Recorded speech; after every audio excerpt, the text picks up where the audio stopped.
হাজার কাজে সেরা নারী, হাজার কাজে সেরা নারী, এই তো আলাপন। নারী হলেন মা, নারী সে তো বোন, মানুষ গড়ার এই কারিগর সাজাবে ভুবন। সুপ্রিয় দর্শক, আসসালামু আলাইকুম। প্যানভিশন টিভির নিয়মিত আয়োজন নারী অনুষ্ঠানে আপনাদের স্বাগতম। আমাদের আজকের বিষয়, পর্দা কি প্রগতির অন্তরায়? এই বিষয়ে আলোচনার জন্য আজকে আমাদের স্টুডিওতে উপস্থিত হয়েছেন বিশিষ্ট শিক্ষাবিদ ফাতেমা জেমাইমা রহমান। আসসালামু আলাইকুম রহমতুল্লাহ। আপা কেমন আছেন? ভালো আছি আলহামদুলিল্লাহ। আচ্ছা আপা, আজকে আমরা যে বিষয় নিয়ে আলোচনা করছি সেটা হচ্ছে পর্দা কি প্রগতির অন্তরায়। তো প্রথমত আমি আপনার কাছ থেকে জানতে চাইবো, পর্দা সম্পর্কে ইসলাম কি বলে এবং আমাদের পর্দার যে সীমারেখাটা সেটা কতটুকু? আমাদের সাধারণ মানুষের মধ্যে একটা ধারণা আছে পর্দা হলো শুধু নারীর জন্য।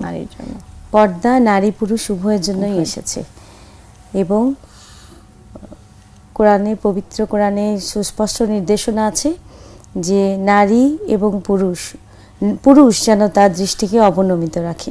সায়েন্স অ্যানাটমি যা বলে যে ফর আওয়ার ওন প্রোটেকশন, এখনও যেটা বর্তমান বিশ্বে যেই পরিস্থিতি তার উপর ভিত্তি করে যদি আমরা চিন্তা করি তাহলে দেখব যদি পর্দা ঠিকমতো আমরা মেয়েরা যদি ঠিকমতো পর্দা করি তাহলে অনেক কিছু থেকে আমাদের অনেক ক্ষেত্রে আমাদের আত্মসচেতনতা এবং আত্মমর্যাদা বৃদ্ধি পায়, বরঞ্চ কমে না। আচ্ছা, ইসলাম আমাদের সেই শিক্ষাটা এবং সেই মর্যাদাটা দিয়েই ইসলামও সেই শিক্ষাটা দিয়েছে।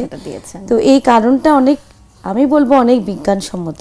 অনেককে দেখছি পর্দা বৃদ্ধি পাচ্ছে মেয়েদের মধ্যে, আবার কারো পর্দার মধ্যে দেখা যায় যে ফ্যাশনটাই বেশি ফোকাস করছে। সেই সম্পর্কে আপনি কি বলবেন? একটু আমরা আমাদের এই ব্যাপারটা মাথায় রাখতে হবে যে আমরা কেন পর্দাটা করছি। পর্দাটা করার মেইন উদ্দেশ্য হচ্ছে not to be attracted, not to look that attractive.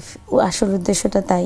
তো এখন আমি এমন একটা ভাবে হিজাবটা পরলাম, এমন ওই যে পিছনে হাম বানিয়ে উঁচু করে নিয়ে যেটা করলো, সবাই আমার দিকে তাকাবে। আমি কালার তো মেয়েদের জন্য অ্যালাউড, বিভিন্ন রং মেয়েরা পরবে।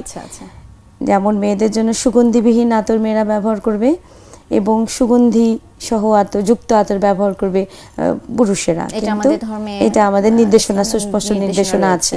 আমরা আতর ব্যবহার করতে পারবো সুগন্ধহীন, এবং আমরা মেয়েদের জন্য রং এসেছে, তো বিভিন্ন রঙের ব্যবহার তারা করতে পারে, বিভিন্ন রঙের তারা হিজাব পরতে পারে, কিন্তু সেটা শালীনতার মধ্যে। সেটা যেন এমন না হয়, এমন ড্রেস না হয় বা এমন তার গেট আপ না হয় যাতে তার বডি শেপ এবং সবকিছুতে সে কাউকে আকৃষ্ট করার জন্য যেন না হয়। মিনিংটা যাতে সে বুঝে করে। হ্যাঁ, যদি সেই অর্থে করে তাহলে তার সেটা পর্দা পালনটা তার বা পর্দা করছে সেটা বোঝা যাবে। আচ্ছা, হ্যাঁ সেটাই। আর পুরুষদের পর্দার ব্যাপারে কিছু বলেন আপা? হ্যাঁ, পুরুষদের পর্দা বলা হয়েছে, আমাদের ইসলামে বলাই হয়েছে যে পুরুষরা যেন তাদের দৃষ্টি অবনমিত রাখে। প্রথমবার যদি তাকিয়েও ফেলে বা প্রথমবার যদি দেখেও ফেলে, দ্বিতীয়বার যেন সেটা না হয়। প্রথমবারের জন্য তাকে ক্ষমা করা হবে। দৃষ্টিটা বলছি, খারাপ দৃষ্টিতে দেখার কথা বলছি। তো অন্যান্য সবার ক্ষেত্রে যেমন আত্মীয় স্বজন, নিজের বাবা, শ্বশুর, ভাই, এদের কাছে সামনে তো আপনি যেতে পারেন। অনেক মহিলারা মনে করে যে না, ইসলাম সবার সামনে যাওয়া রেস্ট্রিক্টেড করে দিয়েছে, পুরুষ হলে দেখা যাবে না, পুরুষ হলে তা কিন্তু না। ছেলেরা আছে না, ছেলে সন্তান, তারপরে হচ্ছে বাবা আছে, শ্বশুর আছে, বাবা, সেক্ষেত্রে এদের সামনে যাওয়া তাদের জায়েজ আছে, এদের সামনে তারা যাবে।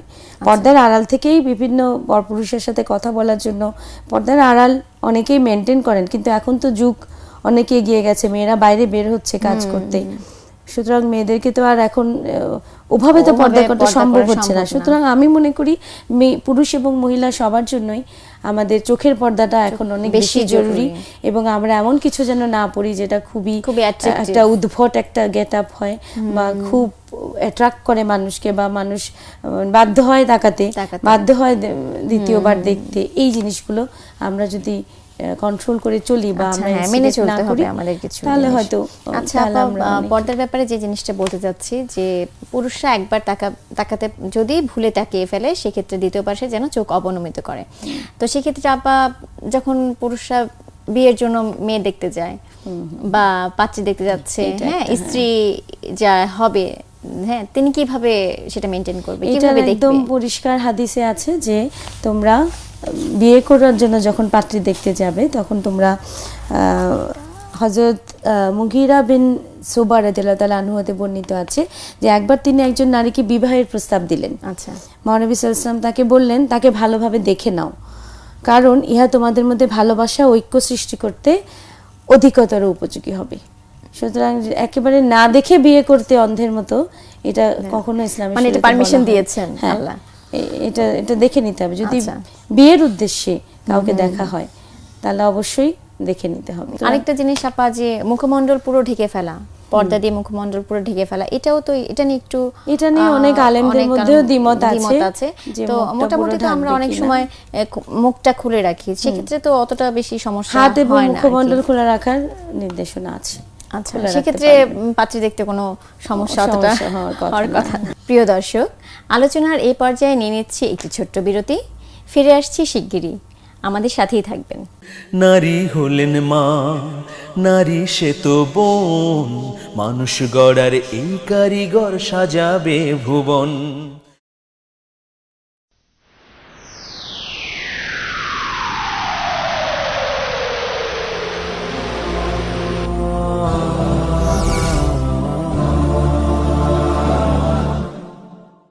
নারী হলেন মা, নারী সে তো বোন, মানুষ গড়ার এই কারিগর সাজাবে ভুবন। ফিরে আসলাম বিরতির পর। আমাদের আজকের আলোচনার বিষয় ছিল পর্দা কি প্রগতির অন্তরায়। আমরা আলোচনা করছি এই বিষয়ে আমাদের বিশিষ্ট শিক্ষাবিদ ফাতেমা জেমাইমা রহমানের সাথে। আমরা সম্প্রতি ভারতের কানপুরে যে ইউনিভার্সিটির আন্ডারে 4টি কলেজকে সম্প্রতি জিন্স পরাটা, জিন্সের প্যান্ট পরাটাকে ইফটিজিং, সেটা ইফটিজিং এর মতো একটা সমস্যা সমাধান করতে গিয়ে আসলে এটা এই সম্পর্কে কোনো বিধিনিষেধ করেছে। ইফটিজিংটা বন্ধ করতে, ইফটিজিং কেন হচ্ছে বা কি করে বন্ধ করা যায়, কি করে নিয়ন্ত্রণে আনা যায়, এই ব্যাপারটাই ওরা কর্তৃপক্ষ, কানপুর ইউনিভার্সিটি কর্তৃপক্ষ আলোচনা করে এবং কিছু জরিপ চালিয়ে দেখলেন যে যেসব মেয়েরা জিন্স প্যান্ট এবং ফতুয়া পরে তারা চলাফেরা করে তারাই বেশিরভাগ ইফটিজিং এর শিকার হচ্ছে। আচ্ছা, তো সেই জরিপের প্রেক্ষাপটে তারা একটা রুল করে দিল যে কানপুর ইউনিভার্সিটির আন্ডারে যে 4টি কলেজ আছে সেখানে সেটাতে এবং কানপুর ইউনিভার্সিটিতেও তারা মানে আলটিমেটলি সেখানেও পর্দার ব্যাপারটা চলে আসছে। হ্যাঁ, মেয়েদের দেখো, মেয়েদের সিকিউরিটির প্রশ্নে কিন্তু আসছে।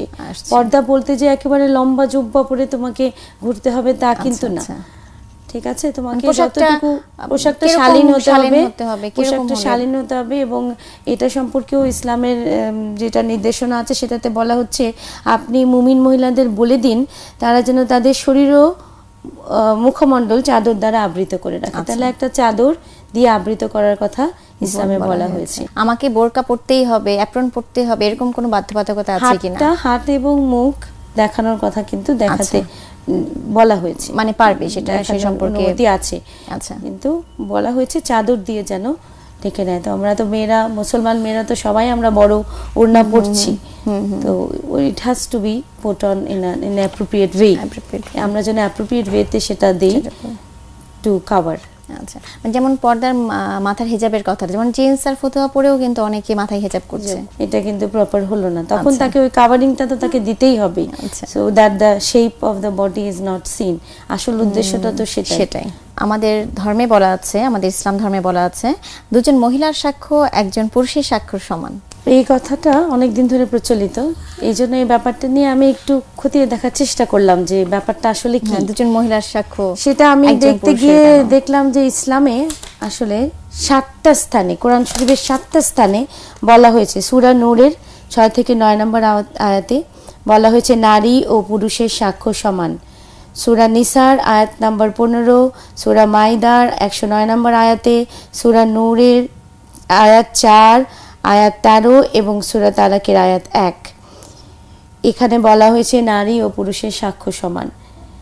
এটারও এর আগের কথা যেটা তুমি বললে সেটারও যদি ব্যাখ্যা মানে করি দুজন তাহলে মহিলা। দাঁড়ায় যে দুজন মহিলা, আমি যেই অ্যানাটমির কথাটা বলছিলাম যে বায়োলজিক্যালি মহিলাদের একটু সূক্ষ্ম কিছু তফাৎ তফাৎ আছে আছে। পুরুষ এবং মহিলার মধ্যে। তাহলে এই তফাৎটার কারণে তাদের কি হচ্ছে, এই তফাৎটার জন্য তারা বায়োলজিক্যালি কিছু উইকনেস তাদের থেকে যাচ্ছে, কিছু বাড়তি বলা বা হ্যাঁ, কমিয়ে সেই বলা, কারণে সেক্ষেত্রে হচ্ছে কি কি? তারা হয়তো কিছু বলতে গিয়ে কিছু ভুলে যাবে, আচ্ছা। কিছু বাড়িয়ে বা কমিয়ে বলবে। এই জন্য একজনের মতামতটাকে আরেকজনকে দিয়ে সাপোর্ট করানো, আচ্ছা, দুজনের ঠিক আছে নিলে কিনা? সেটা বেশি অথেন্টিক হবে, Appropriate হবে, right. সেটা বেশি অথেন্টিক হবে, বেশি রিলায়েবল, সেজন্য দুজনের সাক্ষ্য নেওয়া। আচ্ছা, আচ্ছা। এই জিনিসটার একটা ভুল ব্যাখ্যা কিন্তু চলে এসেছে, মানে যেমন যুগ যুগ ধরে মহিলারা বলবো আমি চলে weak, সেরকম। এসেছে, হ্যাঁ, যে মেয়েকে দুর্বল, মহিলার সাক্ষ্যকে দুর্বল করে দেখা হয়েছে। আচ্ছা, দেখা হয়েছে যে মহিলার সাক্ষ্য একজন দুইজন মহিলাকে সাক্ষী দিতে হবে। বিয়ের ক্ষেত্রে আমরা দেখি যে মহিলা সাক্ষী হলে দুজনের লাগবে, পুরুষ সাক্ষী হলে একজনের লাগবে। কিন্তু সেটা কেন, সেটার ব্যাখ্যা আর কেউ দেয়নি। তো কারণটা হলো এই যে মহিলা হয়তো ভুলে যেতে পারেন, কারণ তাদের তো বিভিন্ন, এটা সায়েন্সই বলছে আচ্ছা, যে তাদেরকে বিভিন্ন একসাথে বিভিন্ন রকম জিনিস নিয়ে তাদের মাথার মধ্যে কাজ করা, তাদের পক্ষে এইখানে তাদের একটু দুর্বলতা আছে। প্রত্যেকটা ধর্মেই এই দুর্বলতাটাকে, একটু দুর্বলতাটাকে আমি দুর্বলতা বলবো না, আমি বলবো এটা সূক্ষ্ম একটা পার্থক্য আছে। কিন্তু সব সময় ইসলামে পুরুষ এবং মহিলা দুজন অভিন্ন সত্তা, দুটা অভিন্ন সত্তা, দুটা আলাদা সত্তা। মানে আমরা অত কিছু বাদ দিয়ে শুধু এই দুর্বলতাটাকে কেন, যারা কিন্তু অনন্য, একে অপরের পরিপূরক, আমিও বলেছি, এবং একে তার নিজ নিজ গুণ নিয়ে তারা অনন্য। আমাদের পর্দার ব্যাপারটা, যদি আমাদের বিভিন্ন প্রাকৃতিক দুর্যোগ হচ্ছে, বিভিন্ন অ্যাক্সিডেন্ট হচ্ছে, আগুন লাগছে, সেক্ষেত্রে আপাতত অনেক নারী পুরুষ অনেকেই সেক্ষেত্রে মানে সেই অ্যাক্সিডেন্টে থাকছে। তো যারা বাঁচাতে আসছে, যারা ওদেরকে বিপদ থেকে বাঁচাতে আসছে, সেক্ষেত্রে আসলে পর্দাটা কতটুকু মেনটেন করে করা যায়, এরকম কোনো নিয়ম নীতি বা নির্দেশনা আছে কিনা? না, আমি একটা কথা বলি, একটা ইয়েতে পড়েছিলাম যে মানুষের যখন একই সমান বিপদ হয় মানুষ তখন বৈরিতা ভুলে যায়, শওকত ওসমানের একটা লেখায়। তো মানুষ একই সমান বিপদের মুখে মানুষ বৈরিতা ভুলে যায়, ইসলামও এটাকে সমর্থন করে। ইসলাম বলেছে তখন এই বিপদের সময় একজন মহিলাকে উদ্ধার করা শুধু জায়েজই না, তখন মহিলাকে সেভাবে তুলে নিয়ে আসা, যেখানে যে অবস্থায় আছে সেভাবে উদ্ধার করা একজন পুরুষের জন্য শুধু জায়েজই না, ফরজও বটে। আচ্ছা, মানে সে পর্দা নেই বা আমি দেখতে পারবো না, সেজন্য তাকে ফেলে আসা যাবে না। না, ফেলে আসা যাবে না, তাকে উদ্ধার করতে হবে। আমি একটা শুধু এখানে অ্যাড করতে চাই, সেটা হলো Islam has taken women as individual হিসেবে কিন্তু ইসলাম মহিলাদেরকে নিয়েছে, এবং ইন্ডিভিজুয়াল হিসেবে তার নিরাপত্তার জন্য, তার সেফটি সিকিউরিটির জন্য যতটুকু মেজার্স নেওয়া দরকার সেটা ইসলাম উৎসাহিত করছে, সেটা ইসলাম শিক্ষা দিয়েছে। এখন আমরা মানছি কি মানছি না, that depends on how far we believe to be Muslims.